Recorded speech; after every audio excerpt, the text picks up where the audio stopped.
1 in 2 young LGBT have self-harmed in the last 12 months. Now, this is completely unacceptable for the world that we live in, and I'm sure everyone would agree. Mm-hmm. But it's what can we do about this, and how can we make a change as fast as possible? We're overcoming that stigma of like mental health. Is mental health a real thing? Like, we all understand that mental health does exist.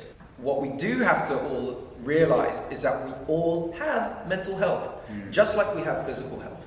Just like, you know, you go to the gym to work out, or you exercise, you run or walk, you also need to do something about your mind.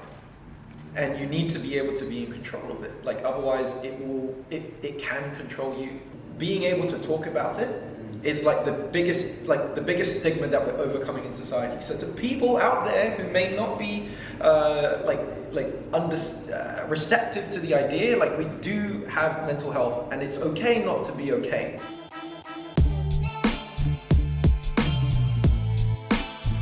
Cool, all right, listen, let's get into it.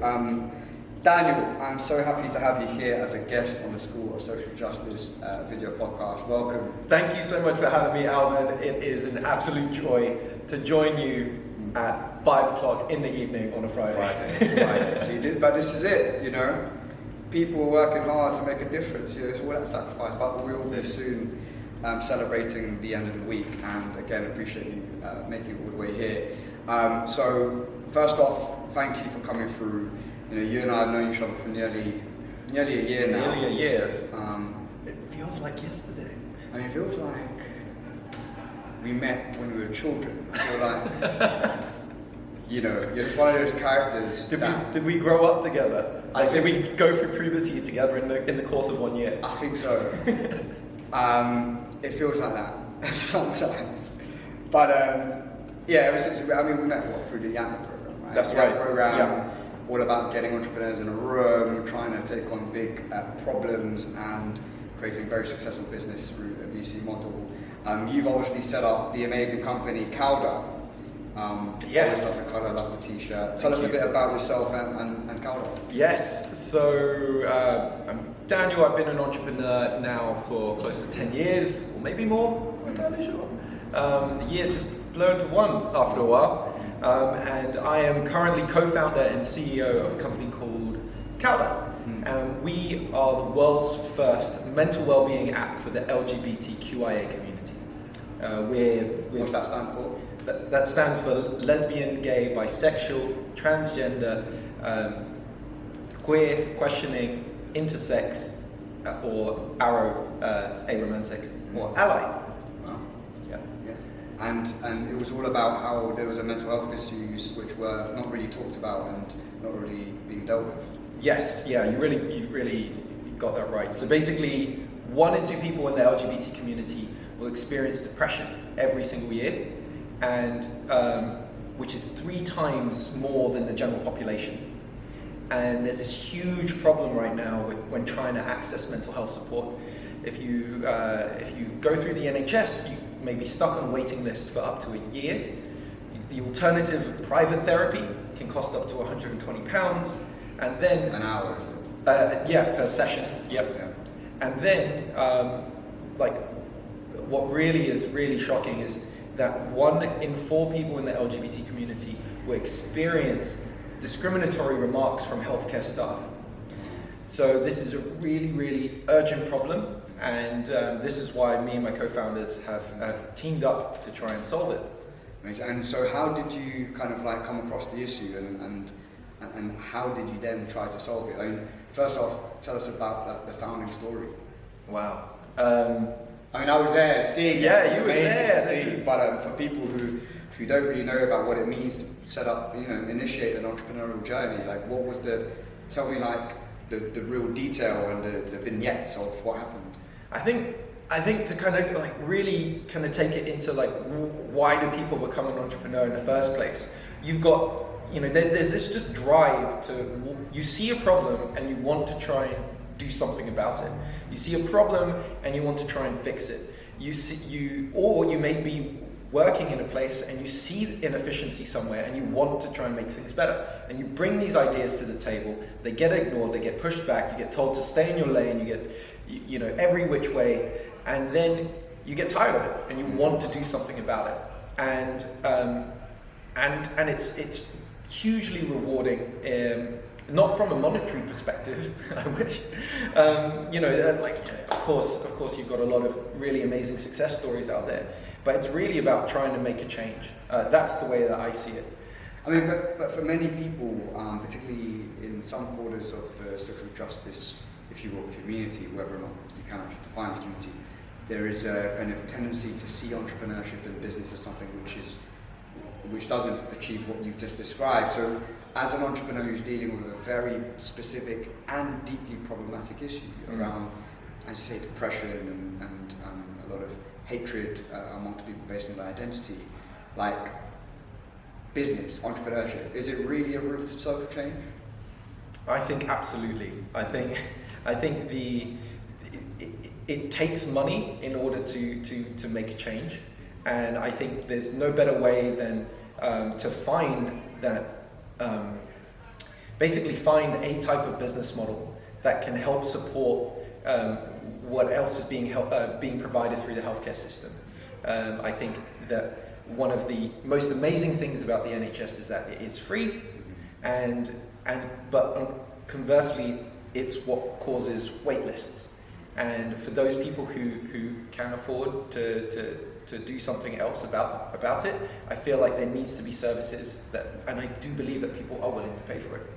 And if you can create a model that can really help change lives,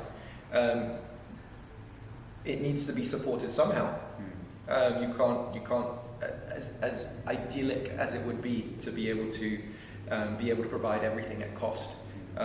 It's just not always the way forward. And I think a hybrid approach in terms of non-profits, commercial entities, are what can help drive change. I mean, we've seen so much innovation within the mental health area. Many of your competitors, as well as your collaborators in this space, have made strides through technology, through apps, through innovation to address real problems. What's Kalda doing differently, and what kind of is the thing that you've seen already making an impact on people's lives? So I think this kind of goes back to mental health. So currently I feel like it's being treated as a one-size-fits-all approach. Okay. You've got CBT that's provided, cognitive behavioural therapy that's provided on the NHS, almost looked at as a panacea and given to everybody. And success rates and completion rates are really poor, and it can leave up to 75% of people who need help without the right type of support. Can you describe CBT in a sort of, for people who don't know what CBT is? I'm not a therapist. Yeah. Sort of like that disclaimer, right? Yeah. But in layman's terms, it's it's people having conversation. It's basically about building a toolkit of practical skills that you can use to help manage anxiety and depression. Okay. And it really is wonderful, and it can be delivered to people over the course of 6 weeks, which is I think what the NHS does through their self-referral programs at the moment. And it's about trying to reframe your thoughts so that they don't control you, and it's about looking at things slightly differently. Or like in particular for say anxiety, and say you start ruminating about an idea or problem that you have, it's about trying to say write down all of the possible worries that you might have, and by just getting it out of your head, you immediately feel better. Okay. If that makes sense. Yeah, no. Again, disclaimer: I'm not a therapist. Yeah. I mean, you describe it perfectly. I mean, it's a very popular means of trying to address these things, and so with Kalda, is your approach different, or are you using some of the principles through those methods? Yeah, thank you for reminding me about the question you had asked me just then. It's a Friday afternoon, right? It's great. It's great. So in particular with what we're doing with Kalda is that we've seen that it's been CBT has been treated used as this panacea, and it doesn't reflect the identities and the realities of people in the community. And so what we need to do with CBT is make it more reflective of the LGBTQ community. And what's the realities that the community have which are different to those who are not in the community? So, with the LGBT community, it's like disproportionately affected by mental health issues, primarily due to stigma, and this can be both internal and also external. And so, what stigma? Like what kind of? Do you have examples? Or? So it could be like coming to terms with your own identity, and I think finding yourself in a world that is completely heteronormative, where everything is man, woman, get married, have children. It's like monogamous, and everything that we see in TV, film, media is predominantly straight. And there isn't this balance, this diversity, and this inclusion of other people's identities and realities. And we're seeing that change, right? Like, all of the amazing new shows that are coming out on Netflix are really big up Netflix.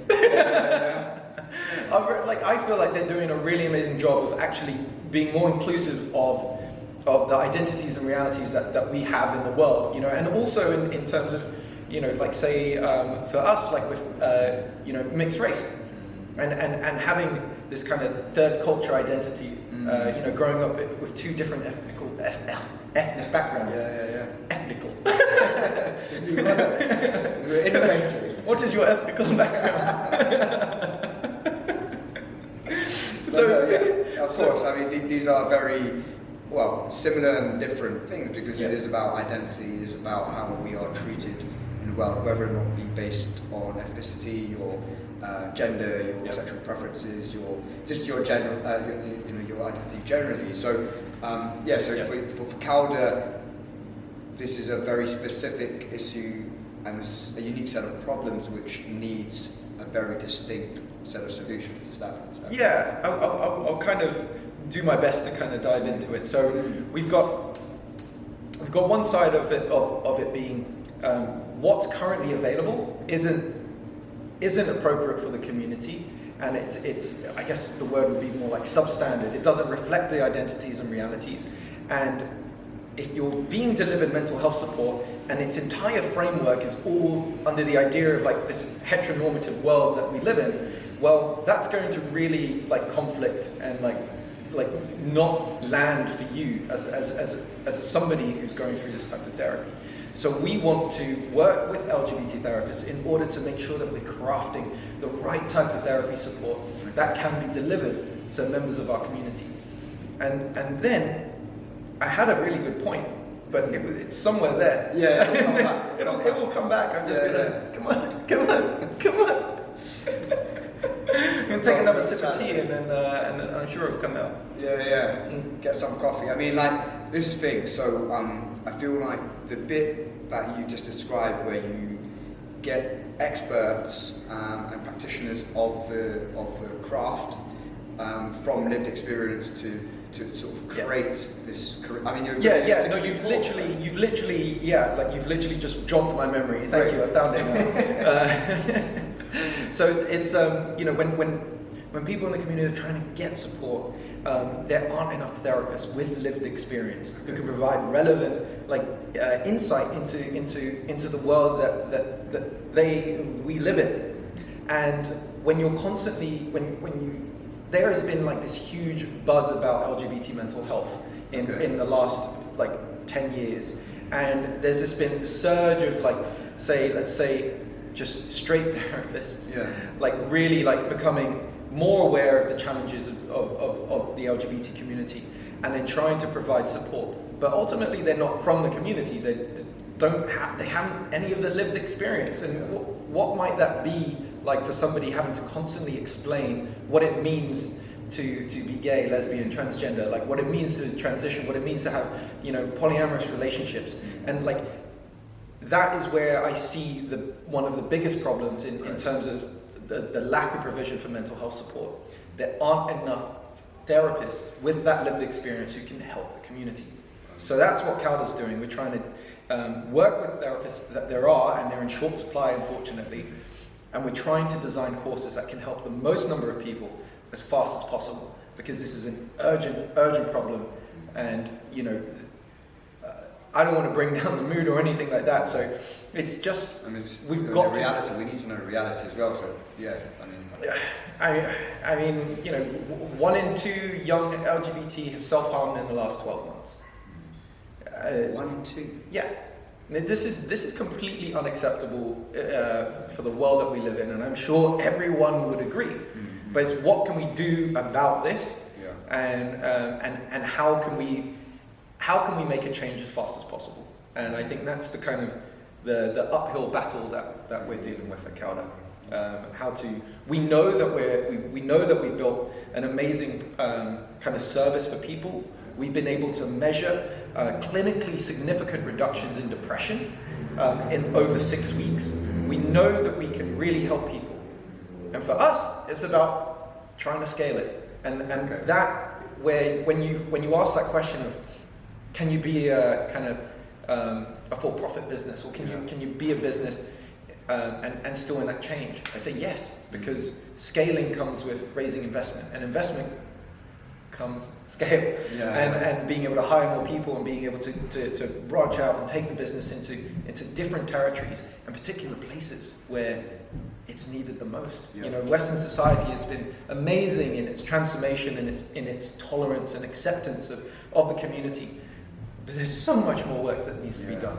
I mean, can you share a story, and of course you can protect people's identities where, you know, it's confidential information, but of people who might have gone through kind of the you know, your products or services, or of a story of somebody who's, you know, maybe been one of the people, one of two who've self-harmed or had mental health issues, depression, and have been able to change or at least impact their lives in a way through, I mean, any intervention that you've seen. I mean, because a lot of people do question the validity and the power of therapy or other services to really transform people's lives.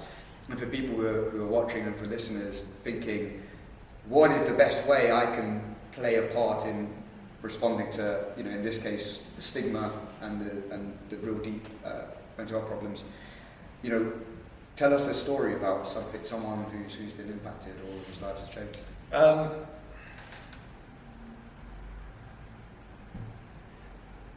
I can share that, you know, there are people who have been in counselling for months and for years, and getting the same type of treatment and same type of support that they have been, you know, throughout that time. They've been part of Kalda, and within 2 months, they've removed those counsellors from their lives, and they're now able to use Kalda to better help support their mental health. And that's the difference of, you know, we're talking months or years of what's already been out there versus using our platform for 2 months. I mean, that's a huge kind of jump. What was the cause for that? I think that it is really to do with building mental health support for the community, by the community, and really leading with that. And it is we wear the LGBTQIA badge like front and center. Like, this is mental health support for the community. It doesn't exist. It isn't out there. You've got all these other mental health apps, and they're all really wonderful services, but none of them speak to the realities of the community. And so that is what we are focusing on. Just for sharing. I mean, I feel like there are people out there who, as you said, there's a lot of people who are being impacted by the stigma side. And there are a lot of people who might see this video and think, okay, well, a lot of what you're saying, I don't believe in terms of the challenges that people feel. Do you have a message for those types of people who sort of deny these kinds of challenges, or do we just ignore that? Because of course this is a big, social conversation right now, and has been for decades. I think it just goes back, we're overcoming that stigma of mental health. Is mental health a real thing? We all understand that mental health does exist. I think the what we do have to all realize is that we all have mental health, just like we have physical health.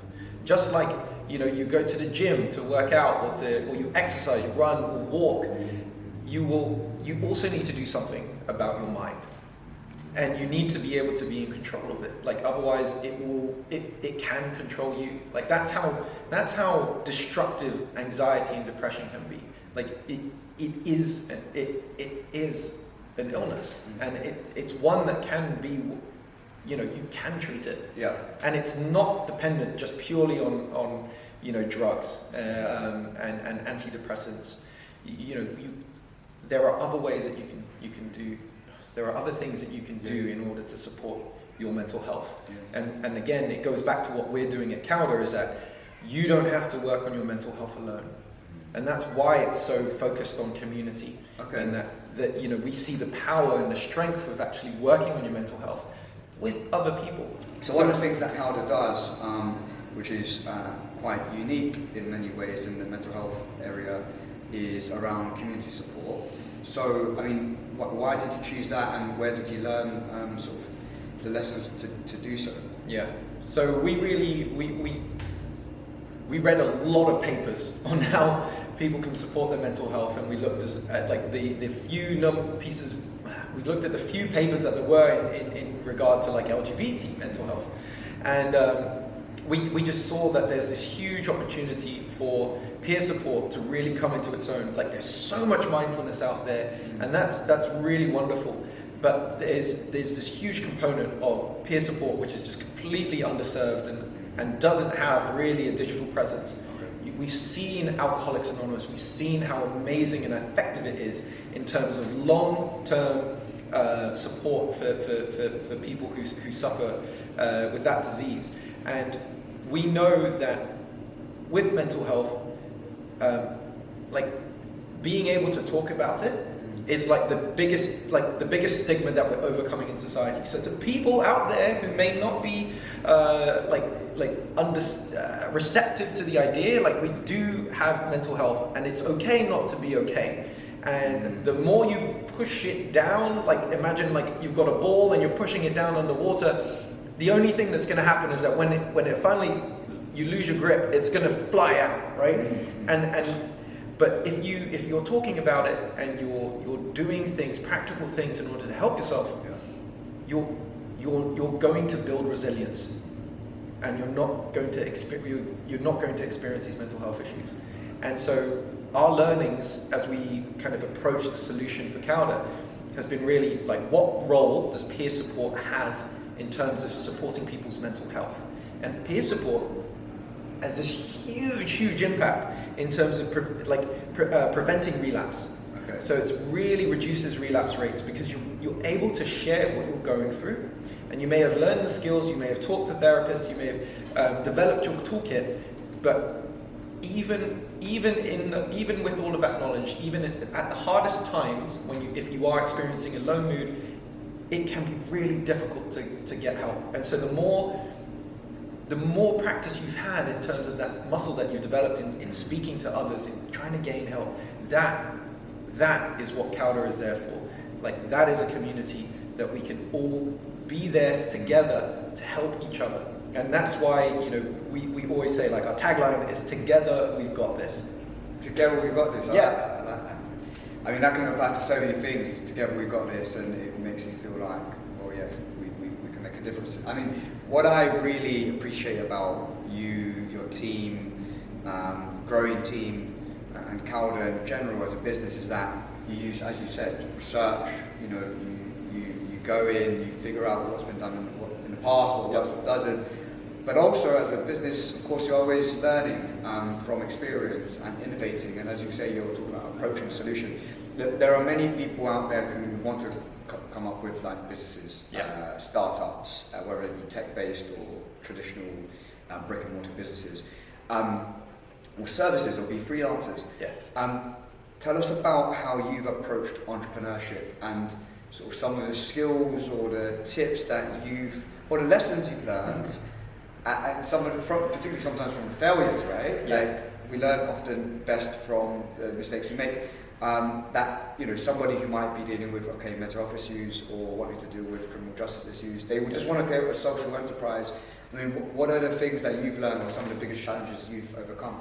Yes. I guess I would start with something that John Mayer said once. Correctly. John Mayer's up there with his guitar and he's looking at all these 500 students and he's like, right, people always ask me, you know, how do I make it? Like, what is it? And his answer to this question is, define what level of success. Define your level of success. And I think this goes to like businesses and trying to set up programs and services, is that, you know, you don't have to be these like Monzos, or you know, you don't have to be I almost said WeWorks. Yeah, probably the best. Definitely don't be a WeWork. Yeah, Don't even aspire to be like a WeWork, right?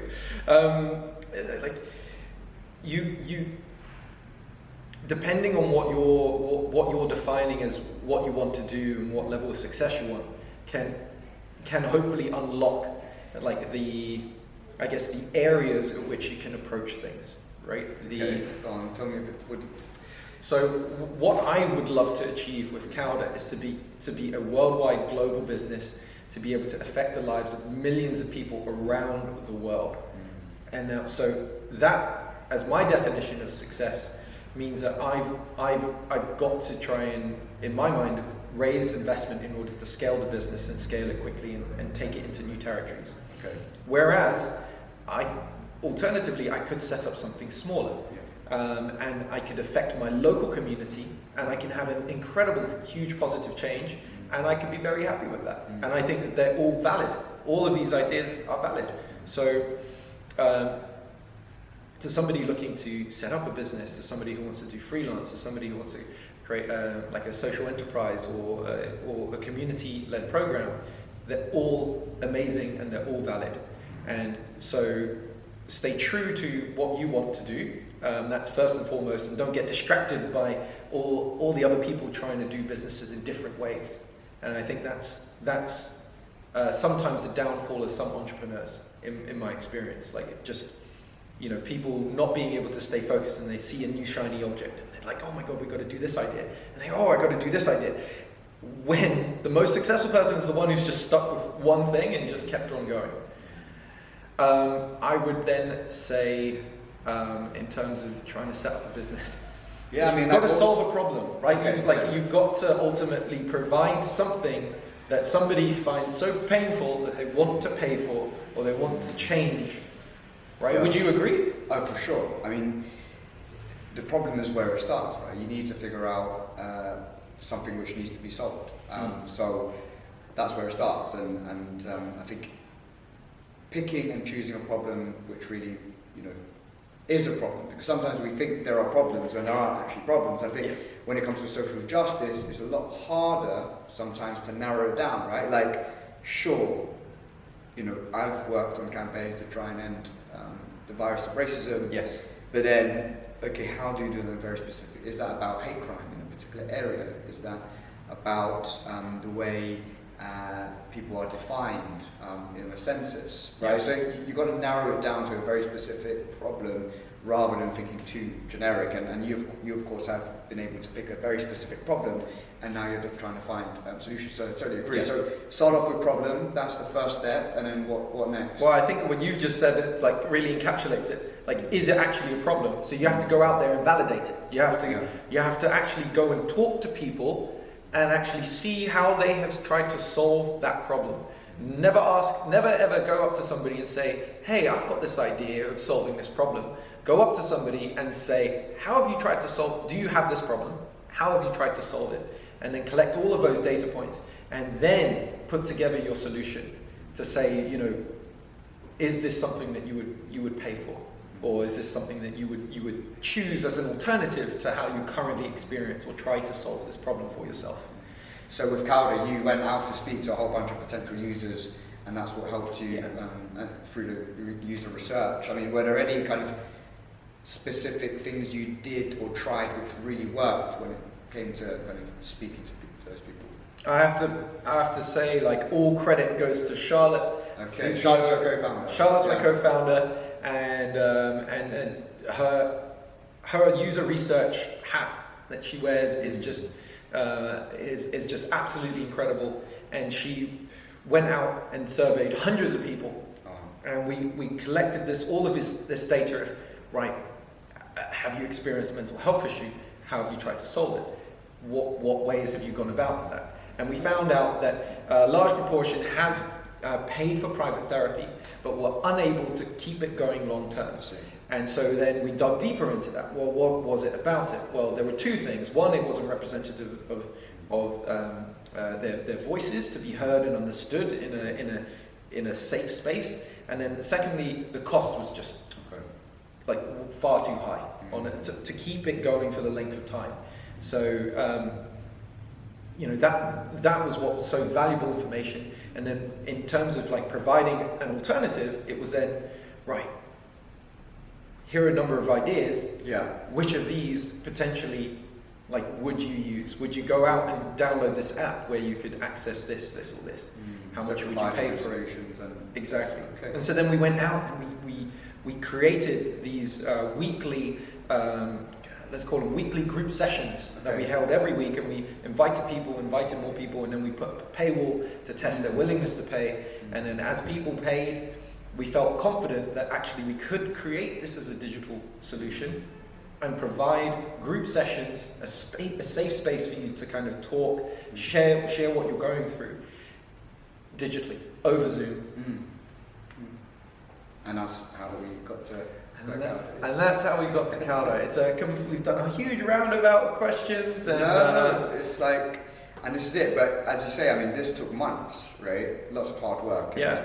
And the journey is just beginning. I think that's why it's been so great to speak with you today, because it's literally the early days, and the early days of what you need. You do things where, as the phrase says, things that don't scale. So you do the things which take a lot more time and effort, and the hope is through the principles of the tech startup, Y Combinator, and the world, and Beast World, it's about, as you say, scaling up and delivering a much broader, global.